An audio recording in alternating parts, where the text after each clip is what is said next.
Shoots Games is an Australian publisher that has published in the DTP and print and play formats in the past and recently entered the business of box games with die-cut counters, and I wanted to try one of their games in their new format. I picked up Eureka Stockade, about a conflict that definitely hasn't been covered by many war games. I don't know actually if there are any other war games that talk about this battle. Eureka Stockade covers a short, brutal fight that took place in 1854 in the colony of Victoria between a group of miners that were protesting against taxation and, on the other side, the government forces, army and police that were there to stop the rebellion. The battle has been the significance of the battle is debated. Some people say that that was just a small conflict of absolutely no large-scale consequence. Other people say that that could have been the beginning of a large rebellion in the colony of Victoria. The game doesn't really offer any insight about this point because the game is at the tactical level. It doesn't really show you anything about the political background and implications of the battle.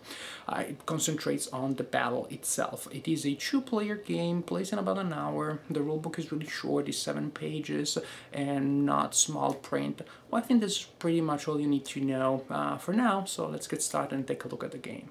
The map is made of 2 pieces of cardstock that you have to put together, and well, the map probably will not win any beauty contest anytime soon, but on the other hand, you have to admit that it is definitely functional. There is no ambiguity whatsoever as to what axes are hills, where the stockade is, what terrain is rough terrain.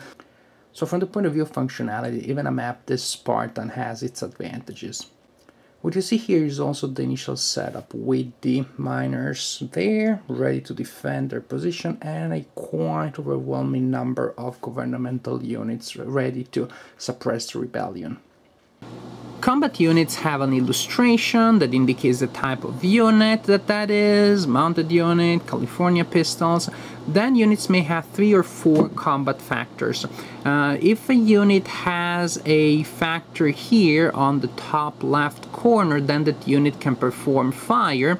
If the unit also has an asterisk there, then the unit has ranged fire. That means, for example, 1 asterisk, that unit can fire at enemies through 1 intervening X, but units that have fire but do not have the asterisk then can fire only at enemies that are adjacent to them, and units that don't have fire just don't fire. Then all units have a melee factor, which is the one at the bottom here, bottom left, and then there you have morale, and at the bottom here you have movement. Also, you may have noticed that numbers are printed in different colors on different units, and that indicates the scenario in which the units are to be used. Then you also have leaders. Each leader has a portrait, the name of the individual leader, a bonus that the leader can lend to units that he's stacked with or adjacent to, and movement factor. The turn sequence is pretty interesting and also I would say pretty original, so I want to show it to you.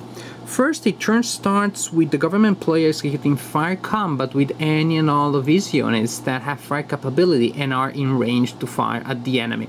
So interesting that the government player fires before moving. Then the government player can move any and all of his units. After that movement is completed, then the miners player executes fire in combat with any and all of his units that are able to do so and are in range. So it's a sort of like defensive fire that follows the government player's movement, but the miners are not that good at firing, so it's usually not that decisive, not that drastic. After that, so after the government has moved his units and the miners have tried to defend themselves with fire, then you have first melee combat, which is between units that are adjacent to one another. As you can see, it doesn't say government melee or miners melee, because during each melee combat, both players can attack and defend, which I think is pretty cool. You don't have to wait until it's your turn or it's your phase. During each melee combat, you will be the protagonist and you will have to defend and attack. There will be things to do, so that's pretty interesting. After that, the miners player moves and in all of his units, and then depending on units that are adjacent to one another, you will have a second round of melee between units that are adjacent to enemy units. Then units that are routed on the map can try to rally, then you assign victory points, and then you have the administration phase. in which you check for end of game conditions. You will count the number of active units that the miner player has on the board, and that means units that haven't been eliminated, but also units that are not routed at that point. Once the miner's player has less than half of the initial units he had at the beginning, then the miners lose their will to fight, the game is over, and you will count victory points to determine the winner. Units in this game have facing. They have 3 frontal hexes, and they project a zone of control in those frontal hexes. That means that an enemy unit that moves in one of those hexes has to stop movement for that turn.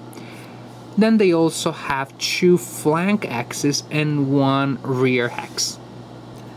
Units spend movement points as they move around the map. Most of the axes on the map are clear terrain, so it costs one movement point to enter each hex. An important feature though is the stockade. Units that move in a stockade hex have to stop movement for that turn.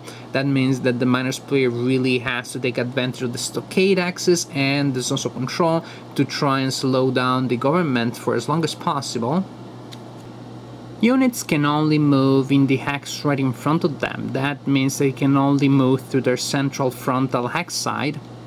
And before entering a new hex, a unit can change facing by one side for free. Then a foot unit can also change facing by one extra hex side by spending an extra movement point, and then you can spend movement points to move. Mounted units get the same change of facing for free, then they can change facing multiple times, but they spend a movement point for each hex side, and then they can spend movement points to enter new hexes. During each fire attack, any number of units that are in range of a certain target and have a facing on that target can combine their firepower against that target. In this case, for example, these 3 units would be able to fire at that pike unit. To resolve a fire attack, you total all the firepower values of the units that are attacking. In this case, would be a total of 6. You add +1 if a unit is firing through the flank of the target. You would add +2 if somebody were firing through the rear of the target. So in this case, you have 6 for firepower, +1, 7 because of the flank. From that number, you subtract the morale of the target unit, so in this case you go down to 4, that is the number for this combat. You roll 1d6. If you roll less than that number, then the target unit routes, you flip it over, and during the movement phase that unit will move towards the rally point. If you roll that exact number, in this case if you roll a 4, then the unit simply retreats 1 hex away from the firing units, otherwise if you roll more, nothing happens. During a melee phase, each unit can be attacked once, and each unit can attack an adjacent unit or an adjacent stack of units. During melee attacks, the attackers will total all of their melee factors. They will divide the total by the melee factor of the target. They'll transform that in a ratio, and they will look at the melee table, roll a die, and by cross-reference they will find the result. On a 2-to-1, for example, the result may be that the defender retreats by 2, or the defender routes, or the defender is eliminated. Actually, so this melee table is pretty gruesome, because just with a 2-by-1 or even 1.5-by-1, it's very likely that defenders will rout, will be eliminated. There's a lot of blood here on the battlefield. But what is really interesting here is that, as I said at the beginning, melee combat is simultaneous for both players. So in this case, you would have the government player that can choose to combine these 4 units, generating 8, attacking that unit. 8 divided by 4 is 2, so those 4 units will attack at 2-to-1. But then you have this unit that will also attack, and the attacks are simultaneous, so the effects of this attack are not resolved until this other attack is completed too. And what is really interesting is that you do not have to target an entire stack on enemy units together, meaning that this unit with a 4 could choose to attack this entire stack, so fighting against melee of 4, so at 1-to-1, or could just choose to be the bully, attack the small guy there, and so attacking just that unit at 2-to-1. This is something you don't see in every game, and I think it works really well. It really adds an interesting dimension to the game, because you may have incredibly powerful attacks, but that doesn't mean that your units are immortal just because a lot of people guarding their shoulders. The small units may still fall, and you as the attacker have the choice of launching higher risk attacks against a higher number of units. This unit could attack 2 units at 1-to-1, less likely to do damage, but if it does do damage, then the damage applies to 2 enemies. Or you could launch lower risk attacks, more powerful attacks against a smaller number of units, but in that case the result is more likely to happen, but applies only to an enemy unit. That to me really adds interesting twists and nuances to the game. As for victory points, each side gets 1 victory point for each enemy unit eliminated. Enemy unit, it doesn't matter the size, it can be large unit, small unit, they all generate 1 victory point. That means that because of the melee rules that I showed you, even the outnumbered side still has good chances of scoring victory points. Each side gets victory points equal to the plus value of the leader units eliminated. That's okay. The government player gets an additional victory point for occupying the flag axe of the miners. That's okay, but this is the most important one to me.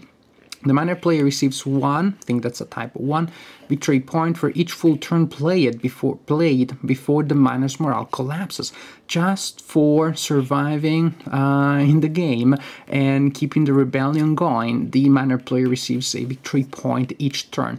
This really puts pressure on the government player who wants to end the game as soon as possible, and it influences the flow of the game, because the government player has to choose whether he wants to start attacking earlier with the small number of units that start the game close to the stockade, but there aren't many units there, so at the beginning those attacks are kind of dangerous and complicated for the government player, or the government player can wait until all of his troops have reached the stockade.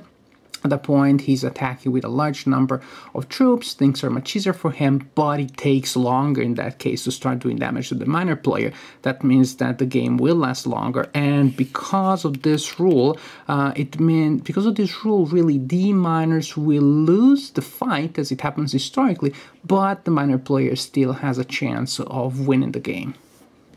Overall, I think this is a good game. It is simple to learn, and yet it has enough options that can create an interesting tactical experience. You still have social control and flanks, rear, 2 types of attack that work different from one another, leaders that will influence the experience on the battlefield. So definitely it is a fun tactical game with a good tactical feel to it.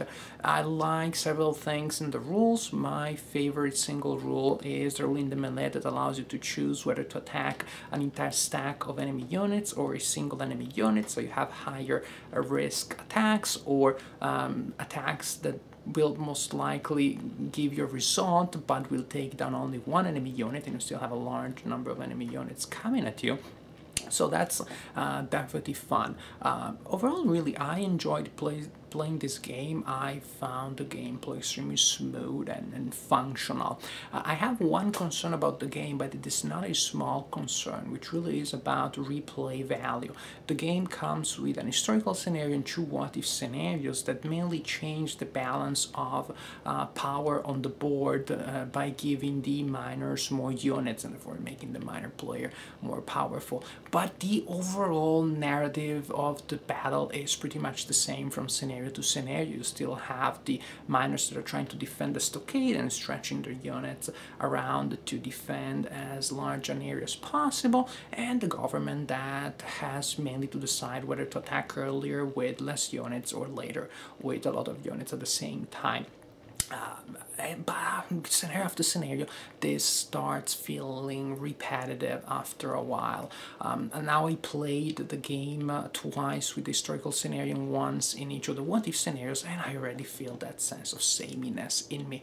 I don't know that because of the historical battle, the historical situation, something different could have been done. You have a representation of a very specific, unusual conflict, and that is interesting, but that also constricts the variability of the gameplay.